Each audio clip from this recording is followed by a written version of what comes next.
Quels sont ceux d'entre vous vivez des situations, vivez des défis, où vous avez vécu en 2024 des situations et des défis, et que, au final, vous avez vu Dieu agir. Aussi, présentement, vous avez des défis. En 2025, vous commencez l'année avec des défis, avec des situations, avec des problèmes.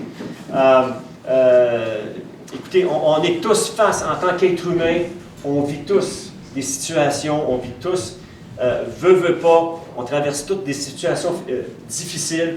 Et ce matin, le titre de mon message, c'est d'aller à la rencontre de Jésus. D'aller à la rencontre de Jésus. Va à la rencontre de Jésus. Quand ça va mal, quand ça va bien, va toujours à la rencontre de Jésus. Quand tu te lèves le matin, va à la rencontre de Jésus. Et ce matin, au travers le passage que Dieu m'a mis à cœur en ce début d'année, il y a une pépite d'or là-dedans. Il y en a plusieurs petites pépites, mais il y a un lingot d'or d'un principe spirituel que Dieu veut nous enseigner cette année afin qu'on puisse débuter l'année avec ce principe spirituel-là qu'on peut mettre en application chaque seconde de notre vie, chaque jour, dans les 365 jours qu'on a dans une année et en ce début d'année, saisir le principe spirituel que Jésus a enseigné à ses disciples et qu'ils ont gardé tout le long de leur ministère jusqu'à temps que Jésus soit venu les chercher. Et c'est ce qu'il veut faire avec nous. Jusqu'à temps que le Seigneur vienne nous chercher, il veut qu'on marche avec lui et qu'on ne soit pas dans la défaite, mais qu'on soit dans la victoire, même quand il y a une apparence de défaite, même quand ça va mal. Jésus veut que nous marchions à sa suite pour voir le miraculeux de Dieu agir dans nos vies. Combien est-ce qu'il y en a qui croient ça ce matin? Donc, on va commencer avec le premier texte ce matin. Dans Matthieu, chapitre 14, verset 22, ça nous dit « Aussitôt après, Jésus obligea les disciples à monter dans la barque et monta sur la montagne pour prier à l'écart. Et le soir venu, il était là seul. La barque, déjà au milieu de la mer, était battue par les flots, car les vents étaient contraires.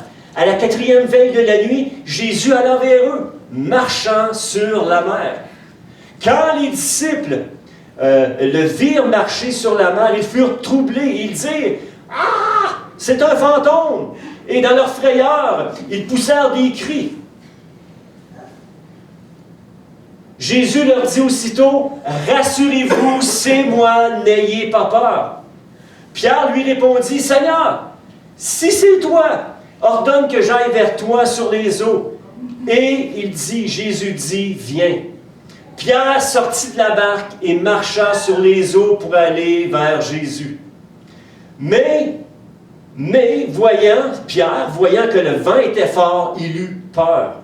Et comme il commença à enfoncer, il s'écria « Seigneur, sauve-moi! » Aussitôt, Jésus étendit la main, le saisit et lui dit « Homme de peu de foi, pourquoi as-tu douté? » Et ils montèrent dans la barque et le vent cessa.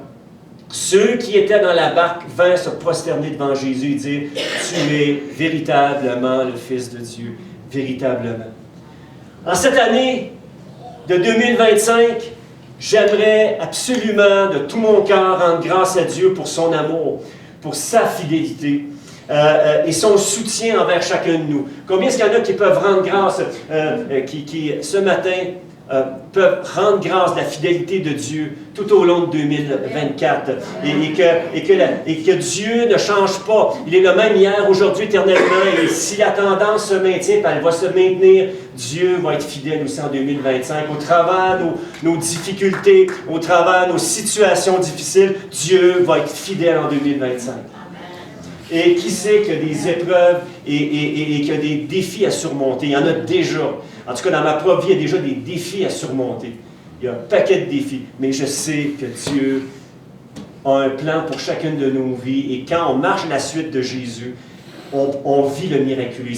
Ça, là, c'est incontournable. Tu veux marcher à la suite de Jésus, tu vas vivre. Tu vas vivre le miraculeux de Dieu dans ta vie. Parce que si Jésus te demande de faire quelque chose, il va t'amener toute la puissance, la grâce, la provision d'être, de faire et d'agir comme il te le demande, tout simplement. Toute la provision. Est-ce que je peux entendre amen là-dessus? Amen. Yeah! Yeah, j'aime ça, le matin. Ouais, on chante du pep ce matin. Let's go.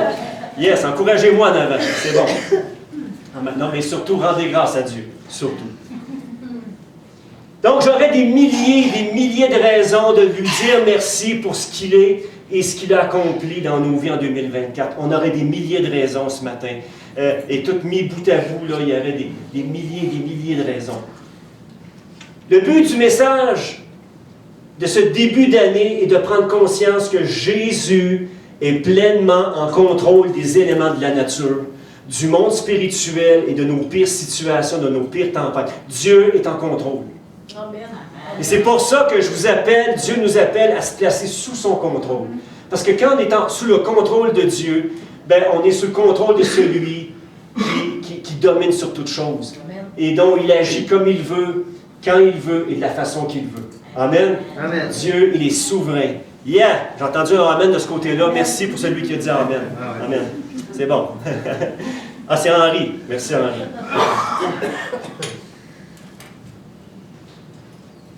Suivre Jésus, qu'est-ce que ça implique? Ça implique de vivre le surnaturel et la fidélité de Dieu au travers de nos pires situations. On l'a dit tantôt. Et j'aimerais déclarer ce matin que ce n'est pas parce que nous avons mis notre confiance en Jésus que nous ne passerons jamais par des périodes difficiles.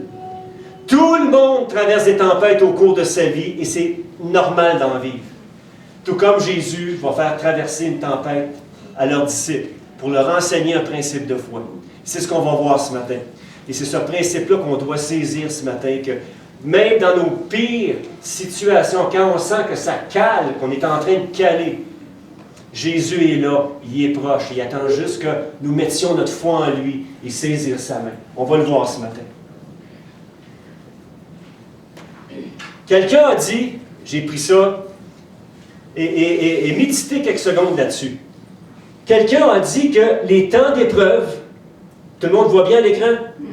Les temps d'épreuve sont des outils que Dieu utilise pour lui permettre d'opérer en nous des transformations, des changements d'attitude et nous rapprocher de son cœur. Apprendre à dépendre de lui. Ce que Jésus désire, c'est que nous apprenions à totalement dépendre de lui, à mettre totalement notre foi en lui, même au travers de nos pires moments, nos pires sentiments, nos pires émotions. Jésus désire que tu en appelles à lui, que tu t'accroches à lui ce matin. Amen? Amen. Yeah. C'est une merveilleuse occasion de grandir dans notre foi à condition de nous soumettre avec humilité à la pédagogie de notre Seigneur Jésus-Christ. Donc, la différence entre un disciple de Jésus et quelqu'un qui n'a pas Jésus dans sa vie, c'est que nous, en tant que croyants, nous avons le privilège de l'avoir comme secours lorsque nous affrontons les difficultés de la vie. On a Jésus comme secours à chaque instant, à chaque seconde de notre vie, à chaque moment, à chaque étape de notre vie. On peut compter sur Jésus pour l'avoir comme secours. Et aussi, Dieu demande tout de nous. Jésus demande toute notre vie et de marcher à sa suite, même s'il doit nous amener à marcher sur les eaux de la vie, à marcher à sa suite, va faire en sorte qu'il va nous aider à traverser chaque situation, même peu importe si elle est difficile. Peu importe si elle est difficile. Donc, Jésus est toujours là pour nous encourager, nous donner sa force et sa grâce d'avancer au travers nos pires tempêtes. On a lu tantôt au verset 22 qu'après la multiplication des pains, parce que quand Jésus oblige ses disciples à monter dans la barque, c'est tout de suite après la multiplication des pains des 5000 hommes, sans compter les femmes et les enfants. Et là, après cette étape-là, Jésus oblige ses disciples à monter dans une barque et ses disciples lui obéissent. Il a dit, « OK, Jésus, on va embarquer. » Sur le coup, ils ne comprennent pas trop, mais ils obéissent à Jésus. Et souvent, le Seigneur va nous demander de faire quelque chose et on ne comprend pas trop, on le fait, mais par obéissance et en faisant ce que Jésus nous dit, des fois, ça va nous amener dans des drôles de situations qu'on va voir. On va voir ici l'image ou la comparaison ici que Jésus délibérément amène ses disciples dans une situation pour les enseigner sur la foi, tout simplement. Et combien Jésus a permis des épreuves dans nos vies pour nous faire réaliser sa grandeur, sa grâce, sa puissance et nous amener à approfondir notre foi en lui, à lui faire totalement confiance. Et combien qu'en tant qu'être humain, on vit une difficulté et on essaie tout de suite de prendre les choses en main, d'essayer de régler les choses par nous-mêmes. Et combien, je dirais la plupart du temps, ça dérape et ça ne marche pas, puis on tourne en rond. Et là, on essaie d'avancer, mais ça n'avance pas, puis on tourne en rond autour de notre difficulté. Et combien Jésus désire que nous lui fassions confiance, que nous le suivions là où il veut nous emmener. Dieu a un plan pour chacune de nos vies. Il veut nous emmener dans son cheminement, dans son plan qu'il a conçu pour chacune de nos vies. Est-ce que je peux entendre amène là-dessus? Amen. Donc Jésus oblige ses disciples à monter dans une barque. Ils obéissent. Jésus désire.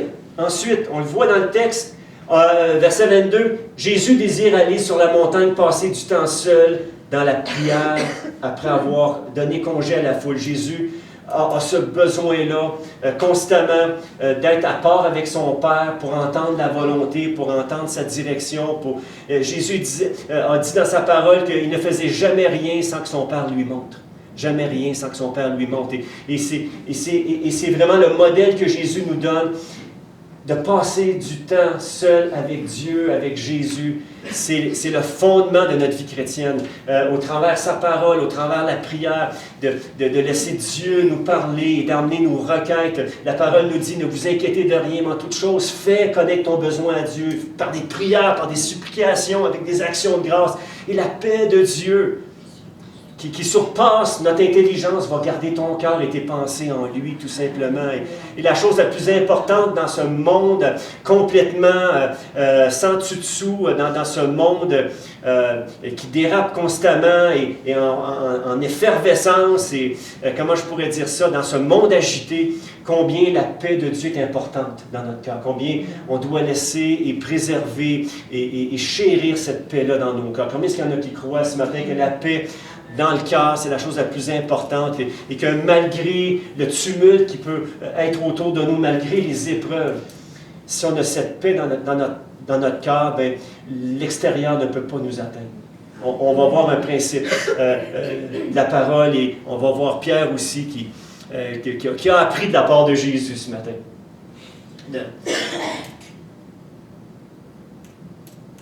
Donc Jésus va sur la montagne prier. La nuit vient de tomber et nous sommes à environ 18h ou 19h le soir. Donc, je suis allé voir les commentateurs bibliques, je suis allé voir le contexte du texte et il est à peu près 18h ou 19h le soir. Et puis, il fait noir de bonne heure en Israël. Donc, 18h ou 19h le soir, Jésus prend congé de la foule. Et ce qui est merveilleux, Jésus sur la montagne, il est en train de prier son Père.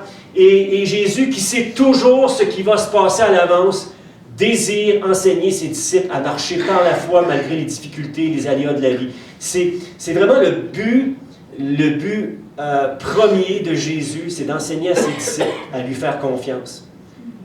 Même au travers des situations, même au travers notre obéissance. Des fois, le Seigneur, au travers quelque chose qu'il va nous demander, ça va impliquer des fois des difficultés.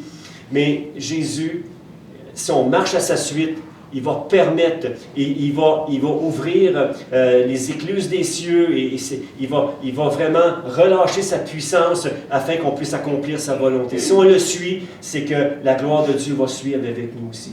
Vous comprenez?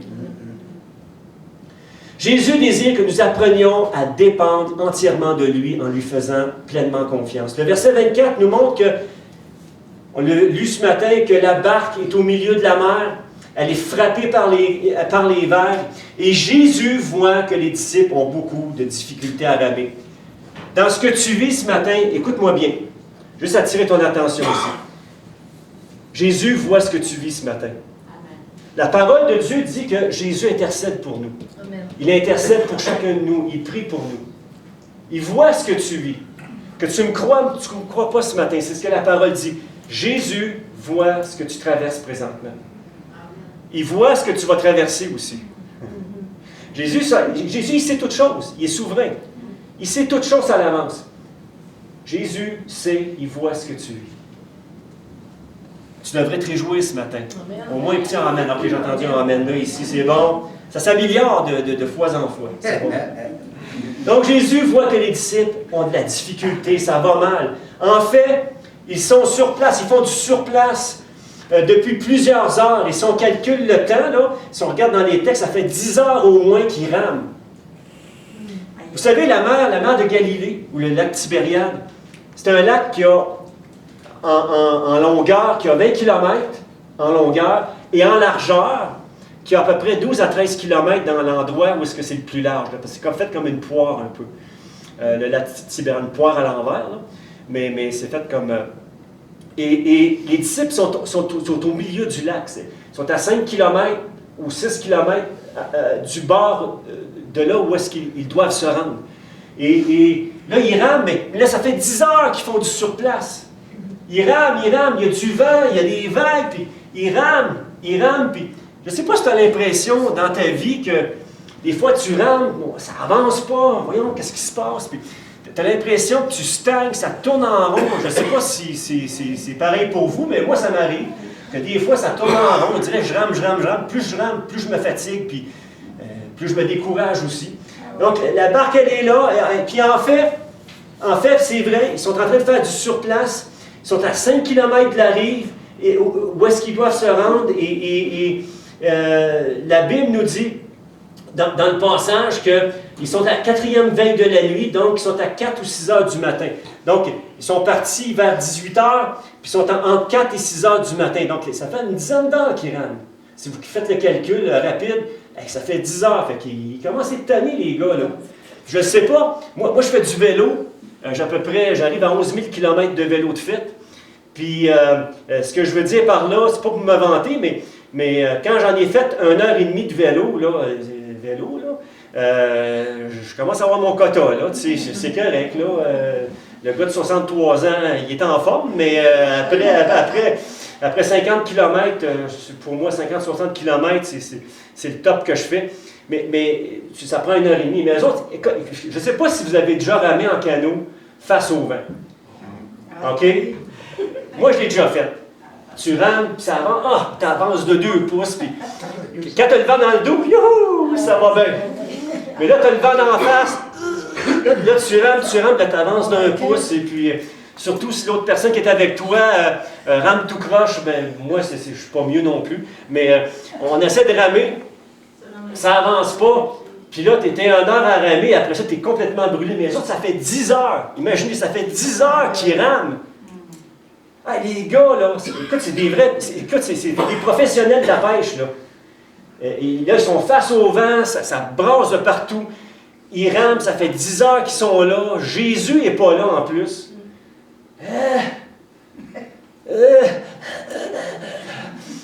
Ils sont tannés, les gars.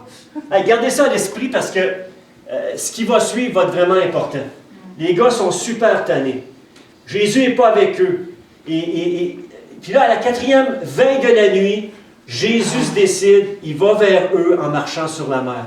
Jésus va vers eux, il marche littéralement sur les eaux. Si vous me dites comment il a fait, je ne le sais pas. Mais une chose que je sais, c'est que Jésus peut faire toutes choses.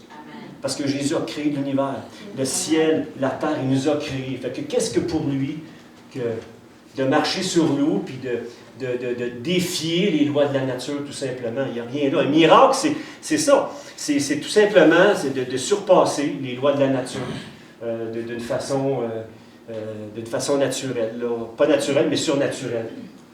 Est-ce que vous me suivez jusqu'ici? Oui. Donc, quand les disciples virent marcher sur la mer, ils furent troublés, puis je les comprends. Et ils disent, « Ah, c'est un fantôme! » Je pense que ça fait partie de toutes les cultures, les fameux fantômes. Écoutez, il y en a qui ont déjà vu des apparitions, des choses comme ça, des apparitions démoniaques. C'est dans toutes les cultures, parce qu'il y a un monde spirituel qui est là. Et là, les disciples, ils voient une forme arriver de loin près d'eux, puis wow, c'est quoi ça, là? En plus de ramer, en plus qu'ils sont brûlés, picotés, ils sont toastés, ces deux côtés, les gars sont toastés, là. En plus de ça, ils voient une apparition, puis c'est pas une apparition collective, là, c'est vrai, il y a quelqu'un qui s'en vient, mais eux autres, ils savent pas c'est qui. Ils savent pas que c'est Jésus. Imaginez! Écoute, moi, j'aurais pas été mieux, là. Ah, qu'est-ce que c'est ça? Qu'est-ce que c'est ça? Qu'est-ce que c'est ça, cette affaire-là? Là, ils sont là. Et dans leur frayeur, ils ont commencé à pousser des cris comme des mauviettes, tu sais, vraiment, là. Et puis là, Jésus s'approche et il dit, rassurez-vous, c'est moi, n'ayez pas peur. Jésus fait entendre sa voix. Des fois, il nous arrive des affaires, puis ça dépasse l'entendement. Je sais que l'année passée, mon épouse et moi, on a vécu une série comment je pourrais dire ça? Une série d'épreuves, une à la suite des autres, ça dépasse l'entendement. Dans une seule journée, il arrivait toutes sortes d'affaires qui ne nous arrivent jamais d'habitude. Qui nous arrivent jamais. Puis à un moment donné, c'était tellement comme... Ça dépassait tellement les bornes, je te dirais, du naturel qu'on s'est dit, bon ben regarde, Seigneur, on te remet toutes choses entre tes mains. Au lieu de paniquer, puis de tomber, je dirais, dans la peur ou la crainte, on s'est tout simplement viré vers Jésus, puis on a dit, OK Seigneur, regarde, on te remet ça.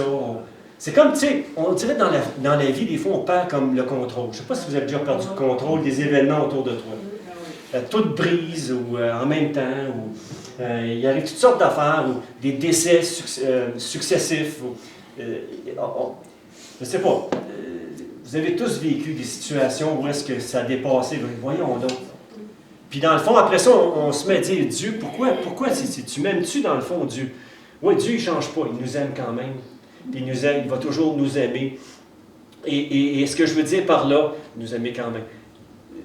Je veux juste retirer cette parole-là. Il nous aime vraiment d'un amour infini, puis il ne permettra jamais d'épreuve au-delà de nos forces. C'est ce que l'apôtre Paul a dit. Jamais Dieu va nous permettre des épreuves au-delà de nos forces, mais il va nous donner la grâce et les moyens de surmonter les épreuves. Dieu ne veut pas annuler nos épreuves, mais avec lui, en marchant avec lui, il veut nous faire traverser toute épreuve qu'on a à faire face, pour que notre foi soit éprouvée comme de l'or pur, pour que notre cœur se rapproche de Jésus de jour en jour, qu'en 2025, que notre cœur se rapproche de lui, même au travers de nos pires difficultés, que notre cœur se rapproche de Jésus, apprendre à le connaître, apprendre à vivre des moments avec lui, où est-ce qu'on vit le surnaturel de Dieu, il nous aide à traverser nos pires difficultés. Est-ce que je peux entendre amen là-dessus? Nos pires difficultés. Je peux en témoigner. Je peux en témoigner. Donc, les disciples pensaient que c'était un fantôme, ils sont complètement morts de peur, mais quand ils ont entendu la voix de Jésus leur dire « Rassurez-vous, c'est moi, n'ayez pas peur », l'espoir de s'en sortir a pris place dans leur cœur. Wow, ils ont vu Jésus, la lumière au bout du tunnel. La lumière au bout du tunnel. Quand on réalise que même dans nos pires moments, la lumière qui est Jésus est toujours là. Elle est toujours là. Et souvent, comme on fait, comme Pierre a fait, comme on va voir, comme Pierre a eu ce réflexe-là, souvent on garde nos yeux sur nos difficultés et à un moment donné, les difficultés sont tellement près de nos yeux qu'on ne voit plus Jésus, on perd Jésus de vue. Notre concentration sur lui, elle est détournée vers nos difficultés, nos problèmes. Et puis, quels sont ceux ici, vous êtes d'accord avec moi, que de se concentrer sur nos difficultés, ça n'a jamais réglé les problèmes. Non. Au contraire, ça les remplit, ça nous inquiète. Combien il y en a qui croient ici que les inquiétudes ne peuvent rien changer à nos vies? Mais que Jésus, en regardant lui, peut faire toutes choses. Peut nous donner toute la grâce que nous avons besoin d'avancer avec lui. Amen. Hey, j'aime ce message-là. Je ne sais pas si vous l'aimez, moi je l'aime. En tout cas, il me fait du bien ce matin. Amen. Donc, quand les disciples le virent marcher sur la mer, ils sont troublés. Mais Jésus a dit, « Rassure-toi, rassurez-vous, c'est moi, n'ayez pas peur. » Et il y a quelqu'un qui a dit, « Bonjour, les émotions fortes. » Et il dit, « Je peux comprendre la réaction des disciples parce que ce n'est pas très souvent que quelqu'un vient à vous en marchant sur les eaux de la mer. Ce n'est pas très souvent que ça arrive. » Jésus connaît notre fragilité humaine. Je tiens à vraiment mettre un emphase là-dessus. Jésus nous connaît mieux que nous-mêmes. Jésus te connaît mieux que toi-même. il sait qu'on est fragile humainement. Il sait aussi qu'on a besoin d'être rassuré. Et c'est pourquoi, au travers de toute la parole de Dieu, on l'a déjà vu dans le passé, au travers de toute la Bible, d'un couvert à l'autre, on trouve au moins 366 fois une expression du genre « n'aie pas peur » dans la Bible. « N'aie pas peur, n'aie pas crainte, je suis là, je suis avec toi. N'aie pas peur, n'aie pas peur. » Amen. N'aie pas peur ce matin. Jésus est là. Fais-lui confiance. Fais-lui confiance entièrement. Parce qu'il est digne de confiance. Dans Marc chapitre 6, verset 48, qui est le passage parallèle à ce qu'on lit ce matin, Marc mentionne deux détails importants qui ne sont pas mentionnés dans les autres récits, dans Jean comme dans Matthieu. Il y a deux détails importants que j'aimerais ce matin. Et la pépite d'or, le lingot d'or, il est là ce matin. Donc portez attention et saisissez le lingot d'or pour votre vie. C'est bon? Ou le diamant, prenez-le comme vous voulez, mais il y a vraiment un principe ce matin qui a comme, en étudiant les Écritures, j'ai dit, j'ai jamais vu ça de ma vie, donc je vais le partager à mes frères et mes sœurs, et puis moi, ça m'a fait du bien. Et j'ai saisi cette pépite-là, ce lingot d'or-là. Marc mentionne deux détails importants, qui ne sont pas mentionnés dans les deux autres récits. Dans Matthieu comme dans Jean. Jésus voit que ses disciples ont beaucoup de mal à ramer parce que le vent souffle contre eux. Le vent, il est contre eux autres. Alors, vers la fin de la nuit, Jésus vint vers eux en marchant sur l'eau, mais il veut les dépasser. Puis moi, sur le coup, ça m'a dépassé. Que Jésus voulait dépasser la barque. Tu sais, dans ma tête, c'est comment se fait que Jésus n'est pas allé tout de suite vers les disciples puis embarqué dans la barque puis tout réglé là. Mais non, Jésus, il marche sur l'eau. Ils sont jamais là. Ils sont jamais dans le coude. Puis ils essayent de ramer, puis ils sont jamais là. Ils sont au milieu du lac, au milieu de la tempête, au milieu des vents qui viennent frapper la barque. Ils ont peur, leur vie est presque en danger. Et là, Jésus s'en vient. Il s'en vient sur l'eau. Il s'en va vers eux, mais il passe à côté, puis il veut les dépasser. Hey, là, je ne comprends pas. Là. Sur le coup, je ne comprends pas. J'ai dit, écoute, ça fait 40 ans que je lis la Bible, mais je n'ai jamais comme arrêté sur ce détail-là. Mais Mike, c'est un détail important. C'est un détail important. Et c'est pour ça que je vous en parle, parce qu'il y a un principe spirituel là-dedans. On dirait que le Saint-Esprit m'a aidé à dégager.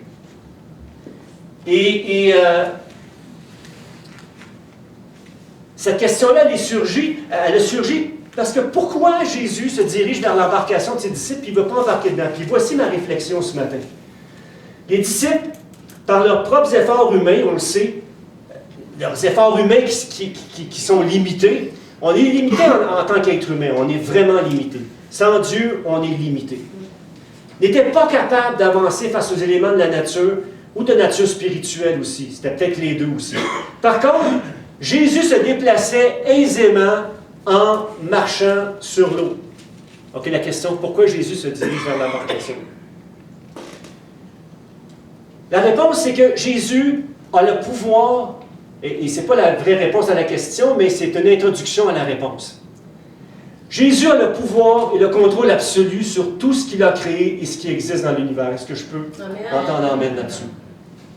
Dans Colossiens 1,15, dans la version Parole vivante, je crois, ça nous est dit, ce Fils, Jésus, il est l'image du Dieu que nul ne voit.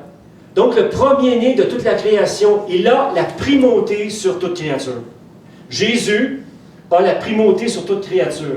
Même quand Jésus était sur cette terre, il avait il était 100% Dieu, tout en étant 100% homme, mais soumis à son Père. Vous comprenez? Donc Jésus avait le pouvoir sur tous les éléments de la nature. Et le verset nous en parle ici. Nous démontre que Jésus, il peut toutes choses. En lui, tout fut créé dans les cieux et sur la terre. L'univers tout entier, l'esprit et la matière, trône, seigneurie, autorité, puissance. Oui, par lui et pour lui, tout a été créé. Il était déjà là, bien avant toute chose. Par lui, tout l'univers est maintenu en vie.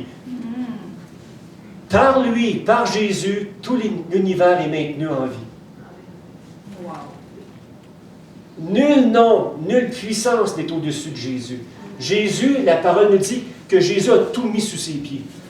Tout est sous ses pieds. Il a la puissance sur tout l'univers et tout ce qu'elle contient. Wow! Donc, moi je pense que c'est bien ce matin d'être du côté de Dieu. De se mettre sous son autorité.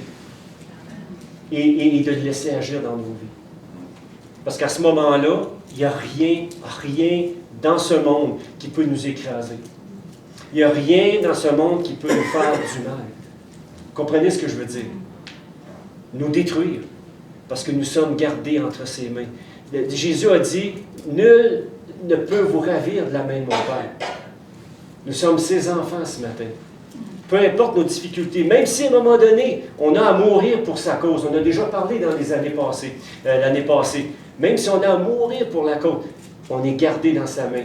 Et on a l'éternité avec lui. Et Dieu, Dieu nous promet l'éternité avec lui et de participer à ses projets éternels, d'avoir un corps nouveau et de vivre avec lui. Sans douleur, sans crainte, sans larmes. Ça, les larmes, c'est pour ici, pour cette terre. Mais quand on va être rendu avec Jésus, il va essuyer toute larme de nos yeux. Toutes nos blessures, tout ce qu'on a vécu, on va tout être guéri parfaitement de ça. On va avoir un corps glorifié, un corps nouveau. On va vivre éternellement avec Jésus. Amen. Amen. C'est ce qu'il nous promet. C'est sa promesse. Quand Jésus dit à ses disciples, « Rassurez-vous, c'est moi, n'ayez pas peur », Pierre et les autres disciples reconnaissent sa voix, la voix de Jésus, mais n'arrivent pas et n'arrivent probablement pas à discerner son visage. Alors, je repose la question. Pourquoi Jésus se dirige vers l'embarcation de ses disciples et il veut les dépasser au lieu d'embarquer avec eux? Donc, je repose la question. Donc, voici ma suggestion. Donc, je suggère, donc j'en fais pas une doctrine, mais c'est vraiment quelque chose qui m'a parlé dans mon cœur. Ma suggestion, c'est que Jésus est en train de leur enseigner comment marcher par la foi face aux défis de la vie. Eux, ils sont jamais, mais Jésus, lui, il marche sur les eaux, ça brasse, mais ça ne dérange pas. Jésus a toute autorité. Il marche. Et là, à ce moment-là, je crois que Pierre, lui, il a clutché vite. Ça a embrayé vite dans sa tête. Et là, il est en train de saisir. Hey, Jésus, il marche sur les eaux. Et le principe de la foi, c'est que il sait que, donc il est en train de saisir un principe de foi. Il sait que s'il demeure dans la barque, il va continuer à ramer comme un fou, à s'épuiser, en faisant du surplace au milieu de la tempête et de continuer d'être en danger. Il sait qu'il s'y reste dans la barque. Et c'est mon opinion personnelle. Parce que là, moi, je pense que pour Pierre, c'était pas le temps de faire le fanfaron. Il avait déjà assez peur comme ça. Et là, ben, il a comme saisi. Si Jésus marche sur les eaux, c'est que il peut me donner l'autorité, moi aussi, de marcher sur les eaux. C'est comme, ça a allumé dans son cerveau, là. Ça a allumé dans son cœur.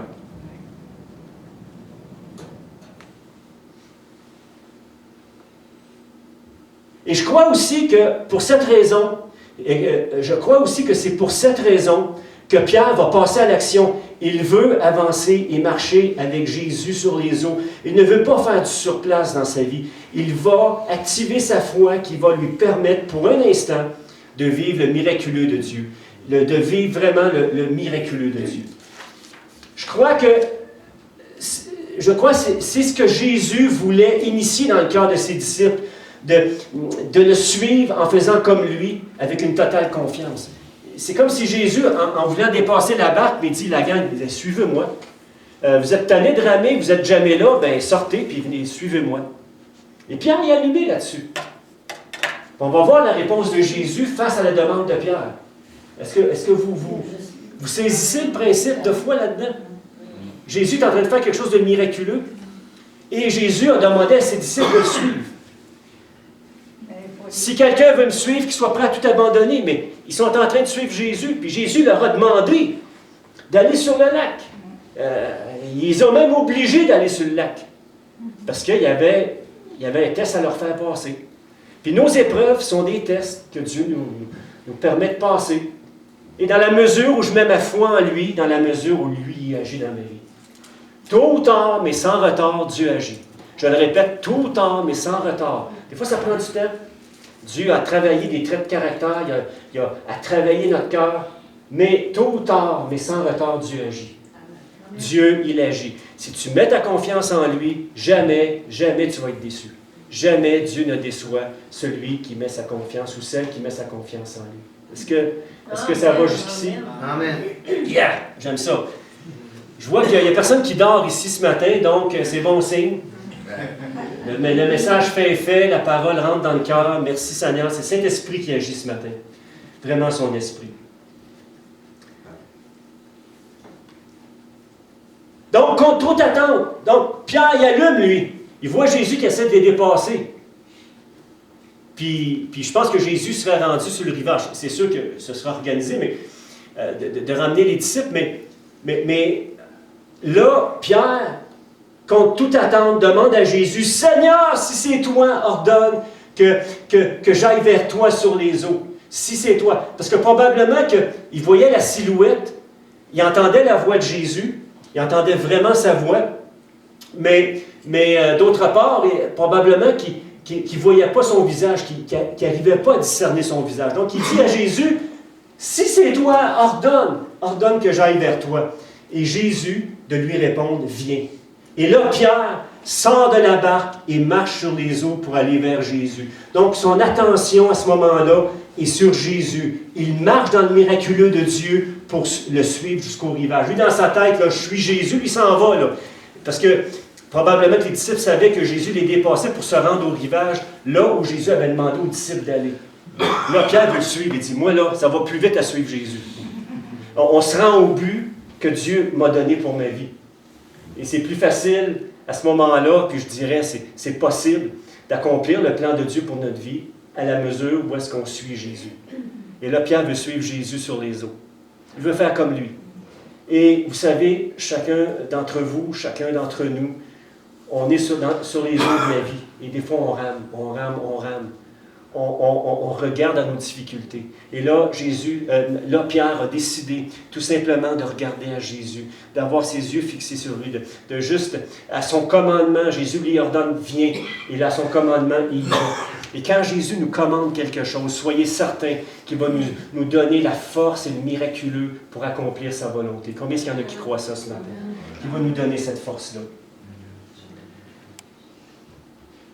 Donc, Pierre a su saisir cette opportunité d'être le bénéficiaire d'un prodige de Jésus. Ayant été le témoin de bien des miracles, il ne doutait pas que sur l'ordre de Jésus-Christ, les eaux le porteraient tout comme les eaux portaient Jésus. Ce qui parfois nous paraît impossible, des défis, les difficultés peuvent être surmontés en mettant notre confiance en Jésus et en sa parole. Quand je m'approche de Jésus, je suis toujours soutenu par sa grâce et sa puissance infinie.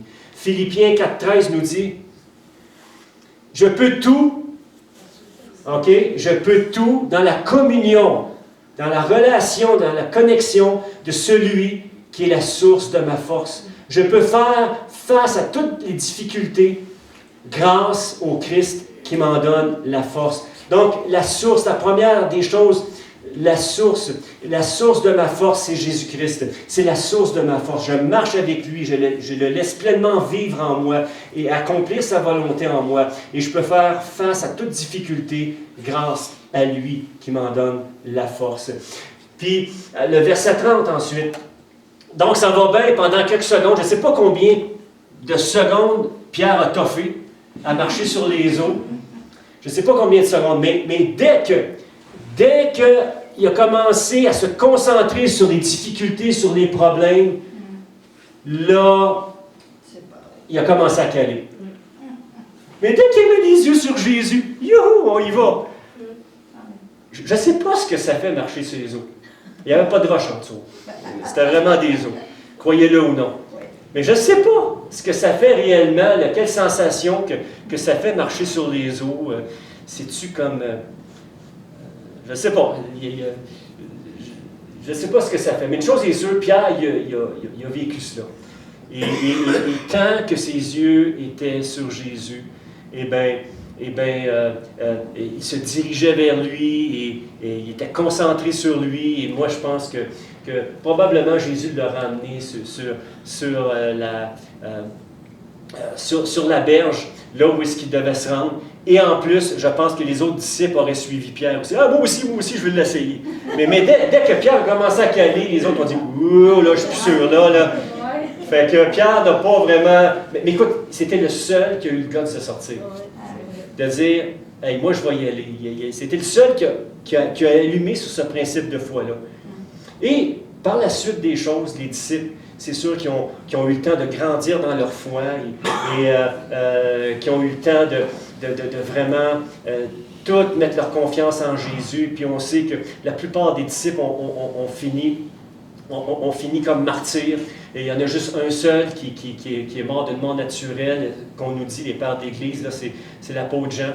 Mais à part ça, la plupart sont morts pour la cause de Christ. Et ont vécu pour Christ et ont emmené une multitude d'âmes à lui, tout simplement. Et c'est notre rôle en tant qu'Église d'emmener des âmes à lui, de faire de toutes les nations des disciples. Et c'est ce que les disciples ont fait. Ils ont répondu à l'appel de Jésus, aller et de faire de toutes les nations des disciples. Ils ont répondu à l'appel et ça ne s'est pas fait par leur propre force. Ça s'est fait dans le miraculeux. Ça s'est fait par la puissance du Saint-Esprit en eux, par la direction du Saint-Esprit en eux. Ils ont amené l'Évangile jusqu'à Sainte-Terre. Vous comprenez ce que je veux dire? Jusqu'à aujourd'hui, nous avons l'Évangile et nous pouvons goûter à la présence de Jésus et vivre une vie active, remplie de puissance et de foi en Jésus. Nous avons ce privilège-là ce matin. Amen. J'arrive vers la fin. Donc, voyant le Jésus qui est rempli de grâce, c'est où est-ce qu'on est rendu dans notre foi. Ça arrive des fois que, notre pied glisse. Notre foi, à un moment donné, elle passe de la foi, notre cœur passe de la foi, de la confiance à la crainte, à la peur. Et c'est ce qui est arrivé à Pierre. Et puis on n'est pas différents, nous, en tant qu'êtres humains. Probablement que j'aurais fait la même chose que Pierre aussi. Ça aurait été cool pendant un moment, mais à un moment donné, là, je dis, wow! Là, je regarde, là, je lâche mes yeux de Jésus, là, je commence à caler. C'est ce qui est arrivé à Pierre. Mais voyant que le vent était fort, il eut peur, et comme il commençait à s'enfoncer, il s'écria, « Seigneur, sauve-moi! » Ici, Pierre porte son attention sur le vent, sur les vagues, au lieu de les garder sur Jésus. Puis le verset 31, « Aussitôt Jésus tend la main à Pierre, il le saisit et lui dit, « Tu n'as pas beaucoup de foi. » Dans la version « Parole de vie », ça dit, « Tu n'as pas beaucoup de foi. Tu n'as pas eu confiance. Tu as manqué de confiance, tout simplement. » Et ça nous arrive en tant qu'être humain, on est des êtres humains, ça nous arrive de manquer de confiance. Et quand on manque de confiance, c'est pas cool parce qu'on commence à s'inquiéter. On marche dans l'inquiétude et puis l'inquiétude nous ronge, on a de la misère à dormir et puis ça vient affecter notre sommeil. Il y a aussi ce qu'on appelle, je cherche le mot, l'anxiété qui embarque. L'anxiété, c'est, dans le fond, qu'est-ce que l'anxiété? C'est de tout simplement... c'est ça, je réfléchissais à l'anxiété ce matin, c'est d'avoir peur ou d'avoir des craintes sur quelque chose qui ne s'est pas encore produit, tout simplement. L'anxiété, tu es anxieux, tu vis une situation, donc ça ne nous aide pas en tant qu'être humain. Mais le fait de placer ta confiance en Jésus ce matin, dans tes situations, dans chacun de tes problèmes, ce que ça fait, c'est que ça permet à Dieu de venir souffler sa paix dans ton cœur, de venir installer une paix qui est durable, une paix qui est là. Et dans la mesure où tu gardes tes yeux sur lui, dans la mesure où lui, il vient te porter, il vient t'aider à traverser tes situations. Quand je m'approche de Jésus, je suis toujours secouru par sa grâce. Le psaume 34,7 nous dit, « Un malheureux a appelé et l'Éternel a entendu, car il l'a délivré de toutes ses détresses. L'ange de l'Éternel monte la garde autour de ses fidèles et les met hors danger. » C'est ce que Jésus a fait avec Pierre. Jésus ne change pas. Dieu ne change pas. Pierre est en détresse. Il crie, « Jésus, sauve-moi! » Qu'est-ce qu'il fait? Il vient empoigner Pierre. Il sort de l'eau. Il le ramène à la barque, tout simplement. Lorsque nous marchons sur les flots tumultueux de la vie, c'est-à-dire que nous apprenons à vivre par la foi. Donc, lorsque nous marchons sur les flots agités de ce monde, on apprend à vivre par la foi. Dieu veut nous apprendre à vivre par la foi. Jésus nous amène à réaliser que s'il ne nous soutenait pas en permanence, nous serions constamment en train de couler. Pierre a eu raison de crier dès qu'il a commencé à s'enfoncer dans l'eau. Et je termine avec ça ce matin. Beaucoup de croyants attendent d'être dans l'eau par-dessus la tête avant d'appeler le Seigneur à l'aide. Et puis bien souvent, quand tu as l'eau par-dessus la tête,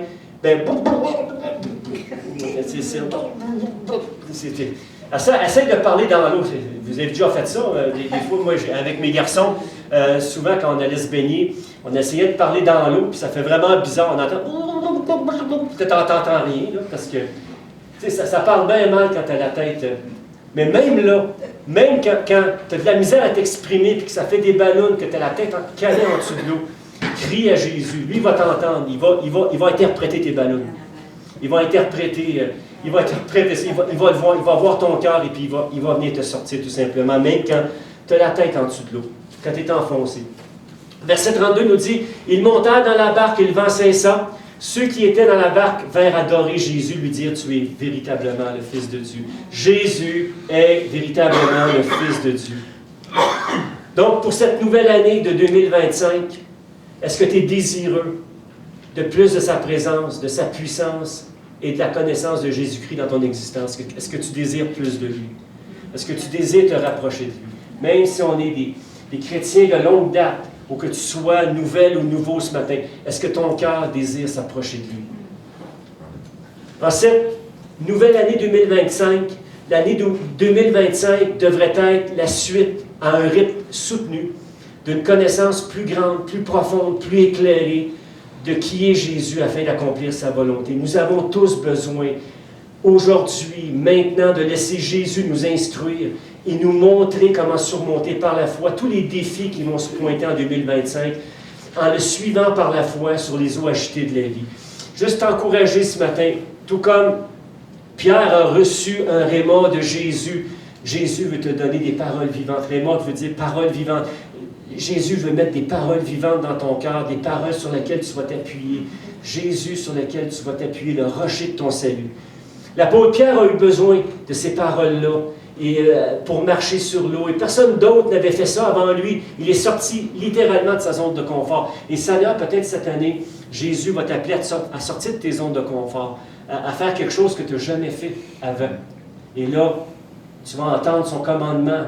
Seigneur va dire, viens, agis comme je te le demande. Et là, toi, en le faisant, tu vas voir sa gloire se manifester par obéissance, parce que tu as obéi, tu as amené la puissance de Dieu avec toi, tout simplement. Jésus veut développer en chacun de nous une foi active pour le suivre.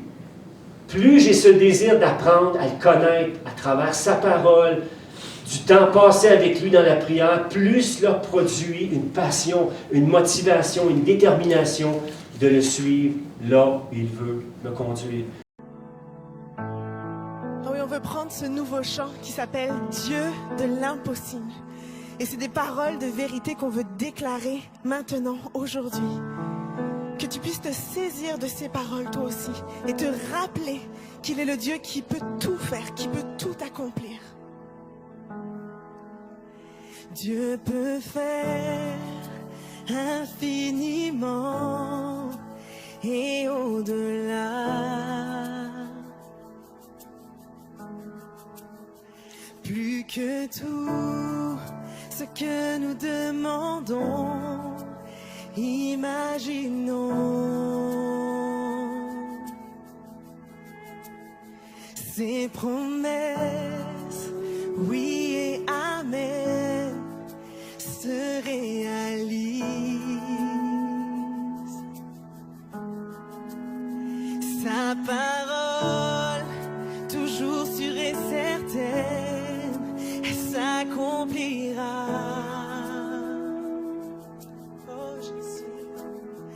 car il est puissant. Dieu est puissant. Dieu de l'impossible. Je sais qu'il peut tout accomplir. Oui, tout accomplir. Il est sans limite. En lui, je peux tout accomplir. Tout accomplir. On chante ensemble. Dieu est grand, majestueux, il règne en roi. Oh, il ordonne,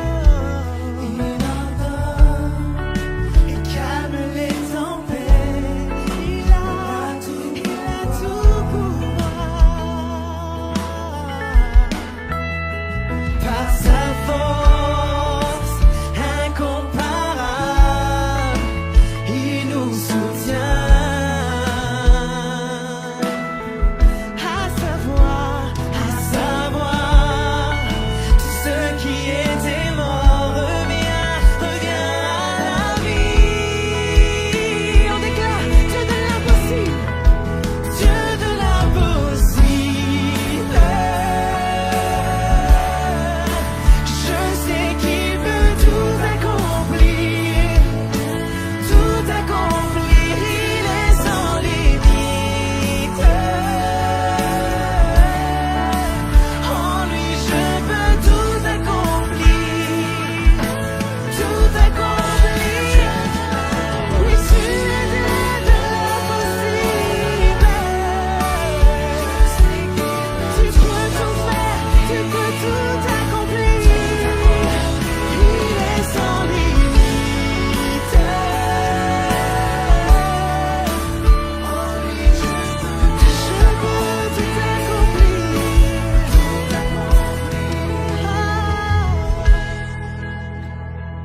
À lui soit tout l'honneur, puissance et force, louange et gloire à jamais. À lui soit tout l'honneur, puissance et force, louange et gloire à jamais. Déclare-le. À lui soit tout l'honneur, louange et gloire à jamais, Seigneur. À toi revienne la puissance, l'honneur et la gloire à jamais, Dieu de l'impossible.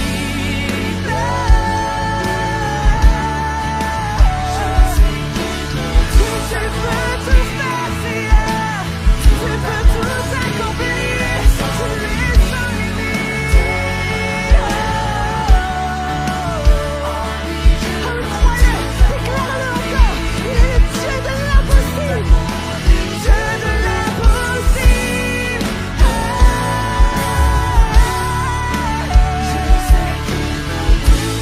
Tout temps, en toute situation, tu es sans limite.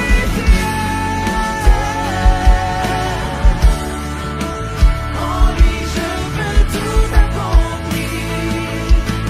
Tout accomplir. Oh Dieu, tu es ce Dieu qui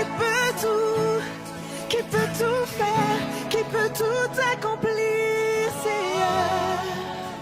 Tu es sans limite, Seigneur, dans nos vies. Oh oui, Jésus, tu agis, tu agis.